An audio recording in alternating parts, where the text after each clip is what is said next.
This week's module theme is leadership. So what does it mean to be a leader? What does it mean to be an ethical leader? What does it mean to be a leader in diversity management?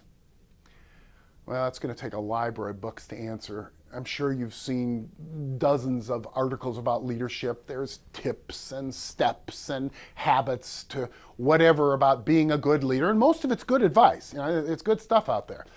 But one of the things that is obvious is that no policy is going to work unless top management is behind it. So that's an important piece of your plan. Diversity policies need top leadership buy-in to be effective. If you want to be a good leader, you need to be a model of good behavior. Your staff needs to know that you are concerned about ethical behavior and that you take it seriously. Research tells us that people will put up with lots of things they disagree with if they believe there is fairness in the process and if they believe they are being treated equitably. Modeling equity and fairness is the foundation for good leadership. So here's another list. Anderson's 8 for effective leadership. Number 1, be willing to step up, volunteer, take the assignment. Number 2, be dependable, be honest, be trustworthy. Let people know through your behavior that what you say you will do gets done. 3, make constructive suggestions and propose how to move forward with them. Volunteer to do the work. Don't just complain, offer alternatives. 4, ask for others' advice. Give others credit. Thank people. Number 5, think about issues from other people's perspectives. How do they see the world? What are their needs? Care about them. Let them know they're important. And this isn't just ethics, it's what creates loyal followers. 6, speak up when you think there's an ethical issue.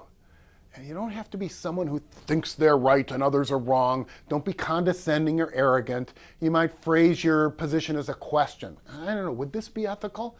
I'm not sure I'm comfortable with it. How can we carry out this better? I don't think I'd be able to support that policy.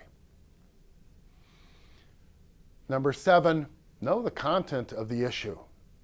See things strategically. Consider the big picture. Be able to anticipate consequences, especially unintended consequences. Know the law. And finally, be able to make decisions and take action, sometimes quickly and always dependably. Simple stuff, right? No, it's not. It takes a lot of practice and work, a lot of humility, meaning you don't think you know all the answers. You don't act like others are wrong and you are right. You know you fail sometimes, and that's normal. You don't need to protect your ego from attack, and that's one of the hardest things to learn. The readings this week include a final chapter by Rice and a variety of articles and web pages on leadership in the area of diversity and about complaint management systems. For your diversity plan to be complete, you must have a way to deal with conflict and deal with complaints and problems. Some you can manage by good supervisors and good people management, but some escalate and have to be dealt with formally. Take notes on what you can use.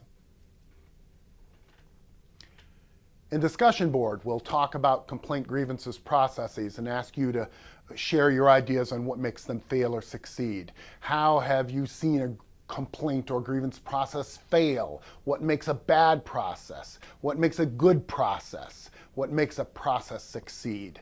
And these discussions should help in creating the conflict resolution aspect of your diversity management plan. Your conflict resolution audit is simply a description of how your organization handles conflict now. What processes are already in place? What do people do when they have problems? This is going to be the foundation for your proposals in your diversity management plan. So post the audit on discussion board, and review what other organizations do as well. And as usual, email me your reflective journal Sunday night. Thanks.